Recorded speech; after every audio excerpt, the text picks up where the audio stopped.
Hello and welcome. My name is Biagio Mazza, Pastoral Associate at St. Sabina Parish in Belton, Missouri, and I'm here to welcome you to another Do You Know series question.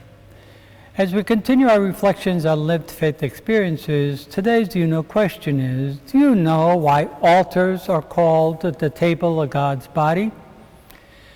In the ancient world, altars were used for sacrifice as well as for the sacred meal around which the community gathered. The sacred meal was a way of connecting with the God that they had just sacrificed to. In Christianity, altars became the symbol of the place where Christ's sacrifice was offered, as well as the place where the sacred meal for the gathered community took place. The earliest altars, from what we could tell, were always symbolic of Christ. They symbolically identified with Christ. The altar was the place where the passion, death, and resurrection of Christ was celebrated, and therefore the altars themselves were symbolically the presence of Christ in the midst of the community. Vatican II rediscovered and really refreshed the whole notion of what an altar is.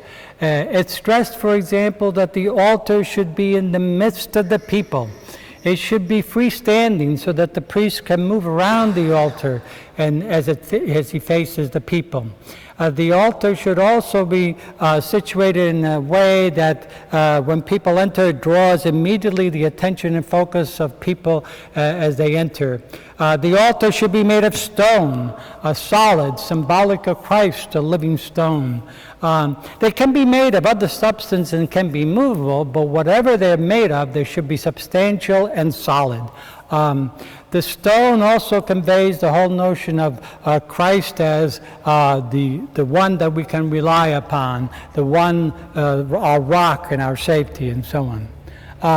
The priest, for example, when he comes, greets the altar and leaves, kisses the altar as a sign of symbolic reverence for Christ.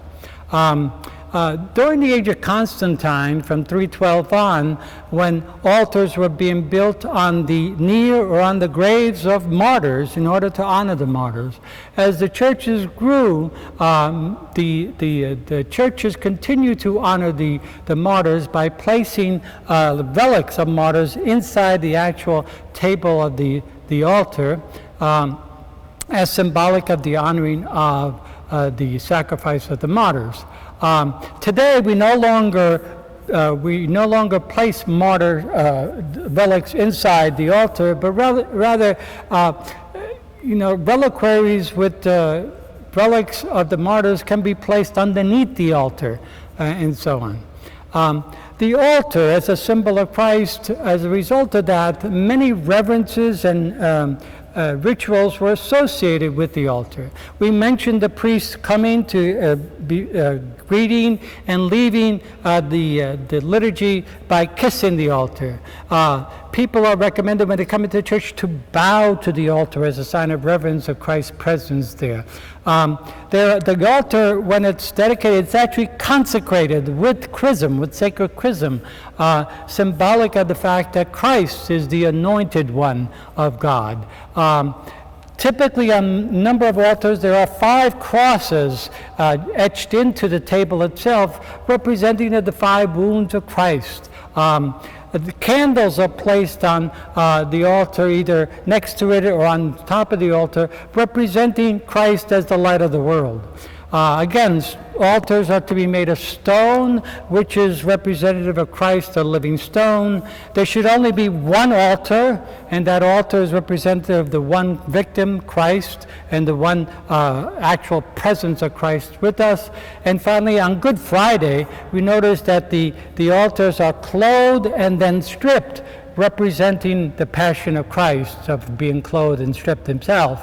And finally, all these point to the richness of the symbol of the altar as the presence of Christ in the midst of the community, and this is where the table we are fed on Christ's body, and we go back to the Vatican II notion that at the Eucharist we are fed from 2 tables: the table of the Word, which is the ambo, and the table of God's body, which is the altar. I hope this helps to explain exactly why we call altars the table of God's body, and I hope you'll return again to more Do You Know series question as we continue to reflect on our lived faith experiences. Thank you very much.